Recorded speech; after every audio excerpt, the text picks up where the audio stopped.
Welcome to Edulution 2.0. Edulution was originally created as an answer to the COVID-19 pandemic when the world went remote and students lost their opportunity to be in the classroom. To help prevent students from falling behind, Edulution filled the gap for those who didn't have Wi-Fi or technology.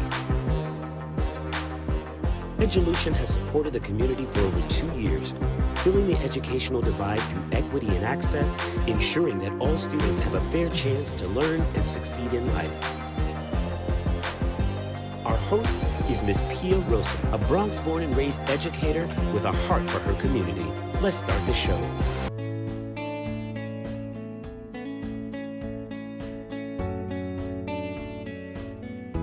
The Bronx Edulution. We are Bronx Strong. Hey everyone, welcome back to Bronx Edulution. I'm your host Pia Rosa, and guess what? Today we're coming to you live from Learning Through Play, a pre-K center right in the Bronx. Welcome to the art studio.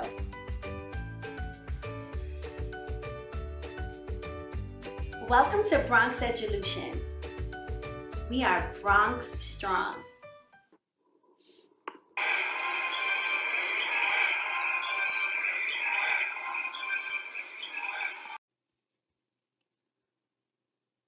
Courts across the Bronx have players everywhere asking, who's the best player out there right now in the NBA? You and your friends may agree, or you may not. But we all know every player has their favorite. But how do you determine the best scorer in basketball? What would you need to know in order to determine who's a better scorer? Would total points alone tell you the answer? Or what about how many games they played, how many shots they made, or how many shots they missed? Let's consider LeBron James and Stephen Curry in the regular season 2018-2019. LeBron had 1,507 total points that season, and Curry had 1,883. So you may say, based on regular season points alone, with 1,883 being greater than 1,507, Curry would be the better scorer. 1 point for Curry. Hold up, Steph played more games that season.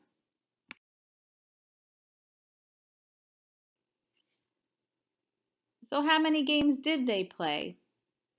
LeBron had 55 games, and Curry had 70 games. So what do we know now? LeBron made 1,507 points in 55 games. Steph made 1,883 points in 70 games. You may be saying to yourself, wait, I learned about unit rate.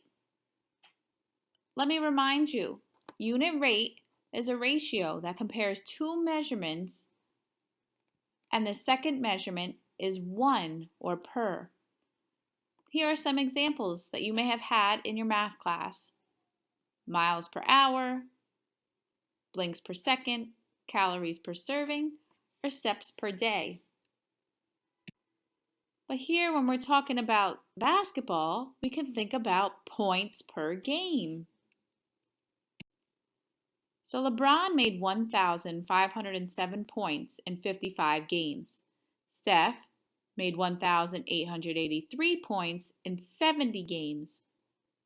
How many points did they each make per game? So let's use unit rate. LeBron made 1,507 points in 55 games. So we're going to put points over games to find out how many points would he make in one game. So if we know we had 55 games, in order to get 55 to 1, we're going to divide by 55. And if we divide the denominator, which is at the bottom, the 55, the same thing we do to the bottom, we have to do to the top, the numerator. So we will divide 1,507 by 55 to give us our answer of 27.4 points per one game. Now it's your turn. Take the minute to calculate Steph's points per game. I'll be back. You see 1,883 points for Steph in 70 games. Figure it out.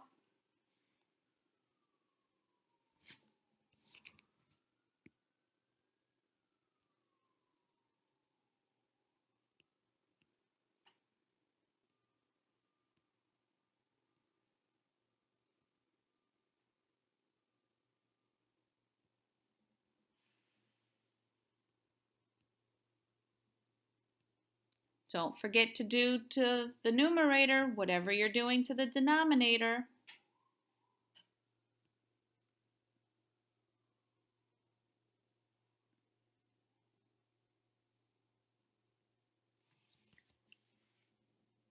Okay, did you get 26.9 points per game? Well, if you divided both the top and bottom by 70, because we want to get per one game, so you need to turn a 70 into 1 by divided by 70. And so when you do that to 1883, you get 26.9 points. So now we know LeBron made 27.4 points per game and Steph made 26.9. There's a point for LeBron. So how many shots did they make versus attempt? This is another thing we can use math to figure out. Let's write an equation to find how many shots each player missed. So let's think about what we know. We know the number of shots each player made and the number of shots attempted. And we know that an attempt equals shots made and shots missed. So we can write our equation by saying attempts equals the number of shots made plus the number of missed shots. So let's solve this equation for each player. So LeBron had 1,840 attempts, and he made 947 of those shots.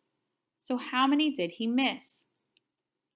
Let's use our equation to write 1,840 equals 947 plus the number missed.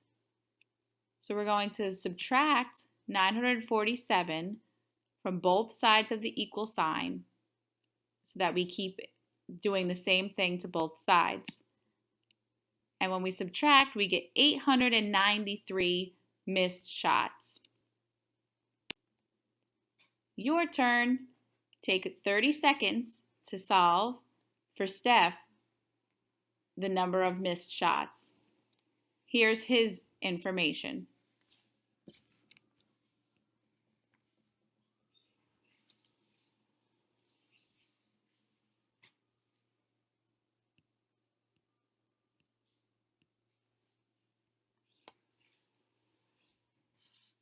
Don't forget to do the same thing to both sides of the equal sign.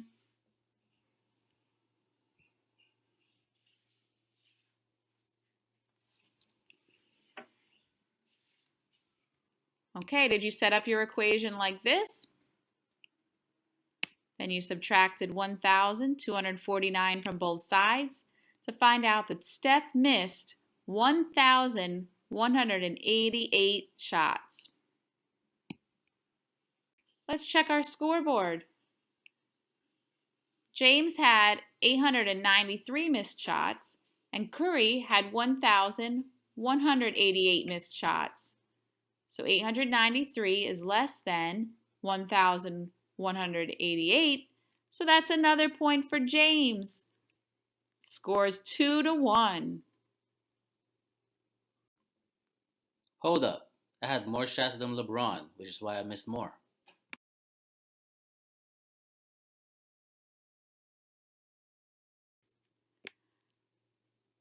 So let's calculate net points then there, Steph. So if we subtract total points missed from total points scored, we can combine the good and the bad parts of a player's performance into a single number. Let's call this net points. So net points is going to equal the total points scored minus the total points missed. Let's calculate LeBron James's net points.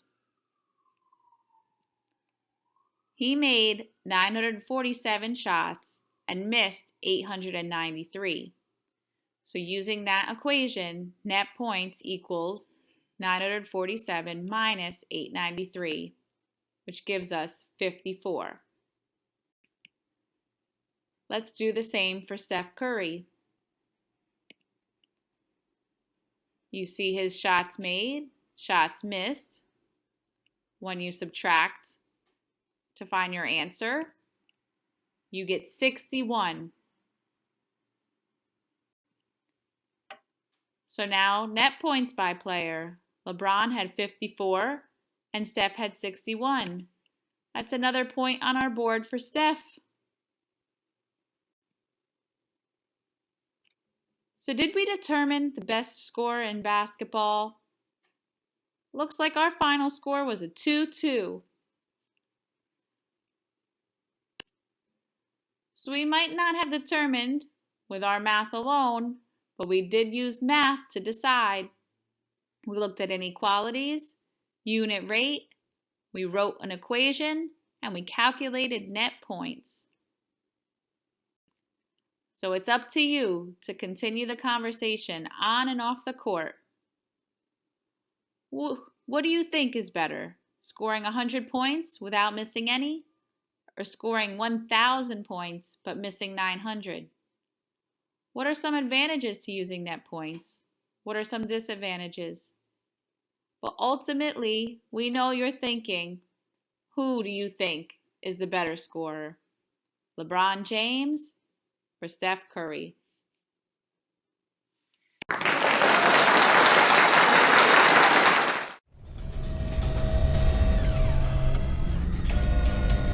The Bronx Edulution. We are Bronx Strong. What's the last book you read? What's your favorite part? My favorite story is The Giving Tree. Have you ever heard of that one? The lesson in The Giving Tree is, in life, we all like to receive things, but it's always important to make sure that you give back.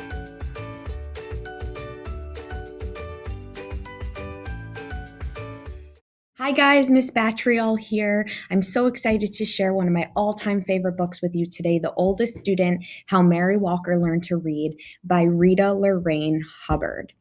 And I just want you to imagine learning to read at the age of 116. And we are going to listen to the story of Mary Walker today, the nation's oldest student who did just that. Before we get into our book and listen to the oldest student, let's take a look at some questions that we could think about during our reading. Our first question, what did Mary Walker decide to do later in her life? Another question, why couldn't she learn to do it when she was younger? What kind of mindset did Mary Walker have? How did she feel about learning? Did she have a growth mindset or a fixed mindset? And our last question, did she reach her goal and how did she reach this goal? So let's listen to one of my favorite books, The Oldest Student by Rita Lorraine Hubbard. Hello and welcome back to another edition of Sankofa Read Aloud. Today's story is titled The Oldest Student, How Mary Walker Learned to Read, written by Rita Lorraine Hubbard and Oge Mora. I hope that you enjoy this amazing story. Whenever young Mary Walker was tired, she would shield her eyes from the sun and watch the swallow-tailed kites dip and soar above the trees. That must be what it's like to be free, she thought. But Mary didn't watch for long. Even at only 8 years old, she knew the first rule of the Union Springs, Alabama plantation she lived on: keep working. She knew the second rule too. Slaves should not be taught to read or write or do anything that might help them learn to do so. Mary didn't stop working. She didn't learn to read either. But at the end of each long day, picking cotton, toting water to Papa and the other slaves who chopped wood for the train tracks, or helping Mama clean the big house, she would lie in her little bed next to the crumbling fireplace and think about those birds. When I'm free, I'll go where I want and rest when I want, and I'll learn to read too. When she was 15, it happened. Mary and her mother, brothers, and sister were free. The Emancipation Proclamation said so.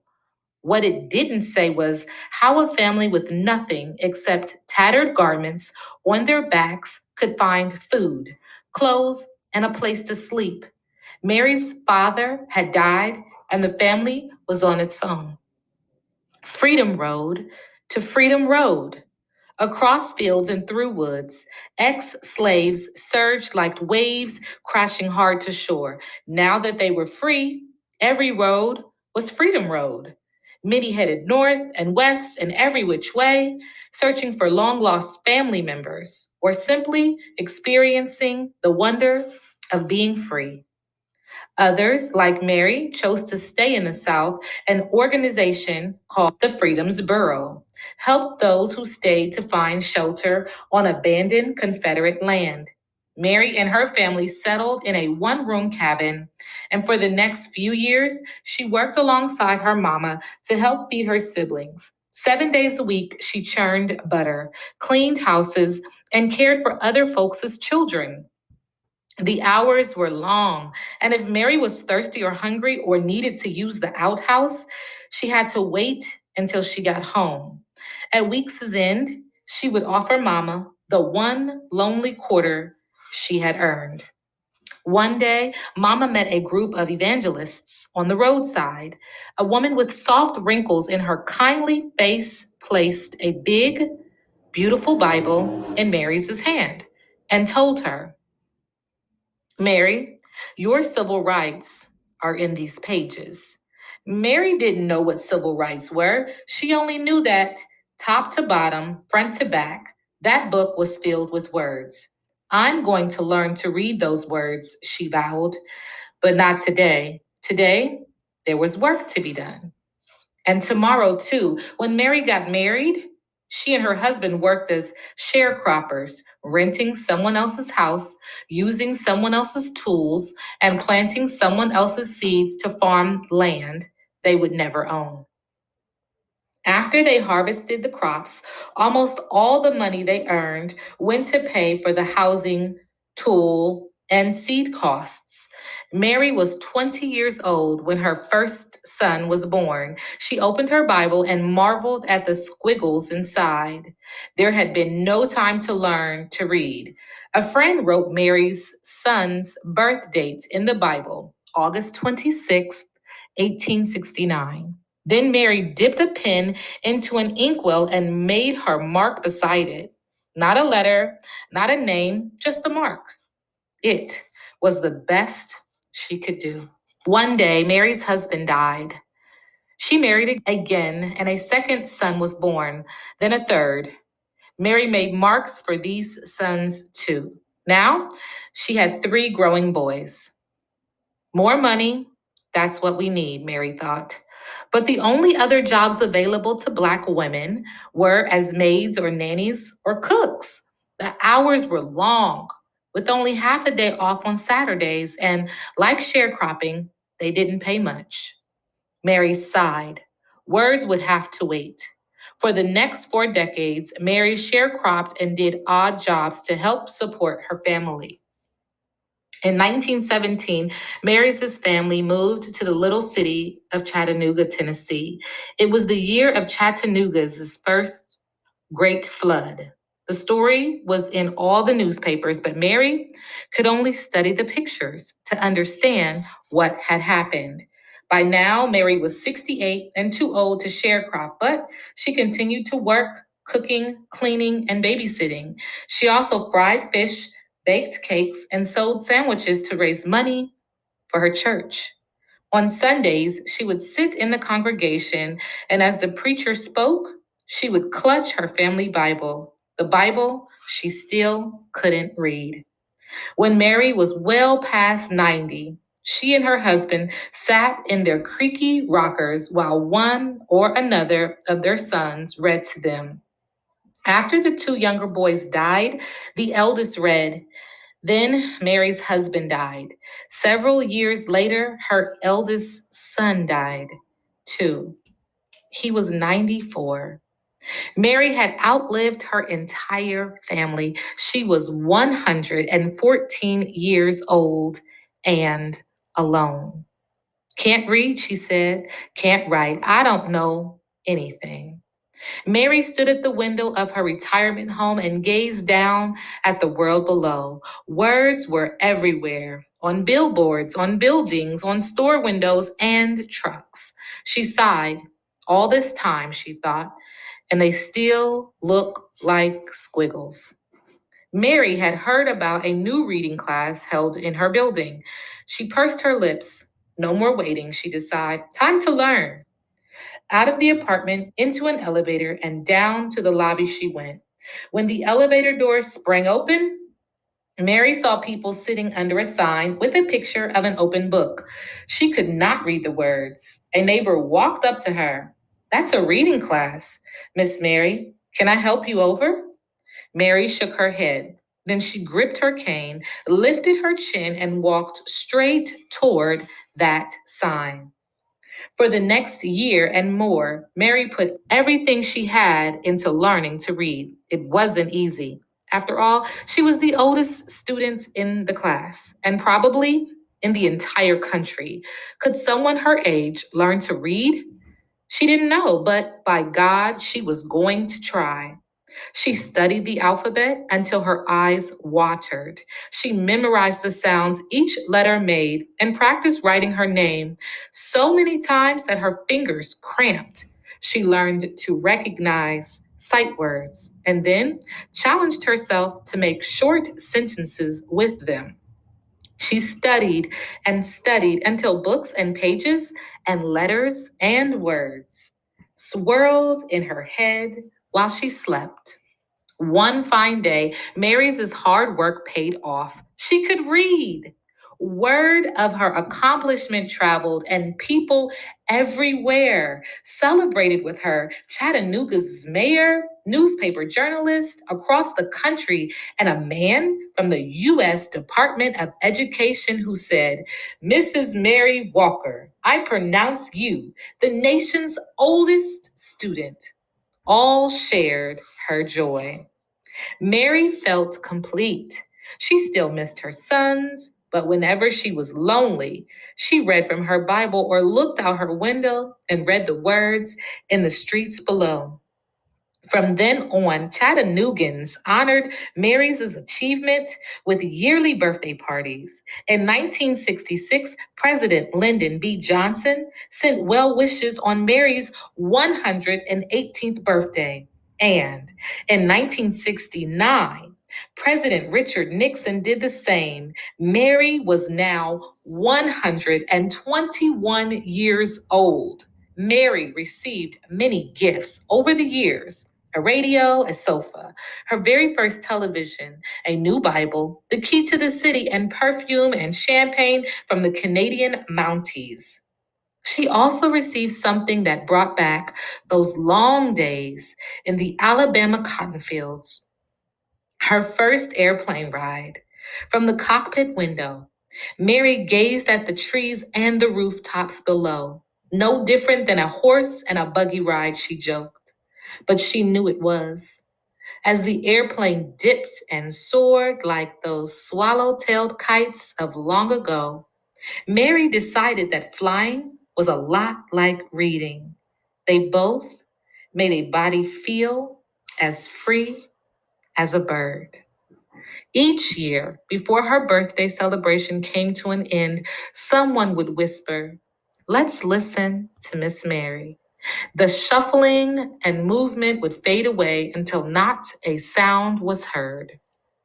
Then Mary would stand on her old legs, clear her old throat, and read from her Bible or her school book in a voice that was clear and strong. When she finished, she would gently close her book and say, "You're never too old to learn."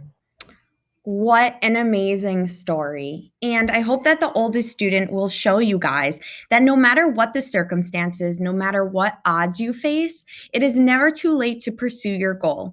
And in Mary's words, you are never too old to learn. What I want you to think about now that we're done with our story, done with this program, what is the biggest challenge that you faced? And what kept you going when the journey seemed so uncertain? What made you not want to give up? Think about that, and I'll see you next time. Bye. Hey everyone, thank you so much for joining me on another episode of Bronx Edulution. I had so much fun today, and I hope you did too. Have a colorful week. The Bronx Edulution. We are Bronx Strong.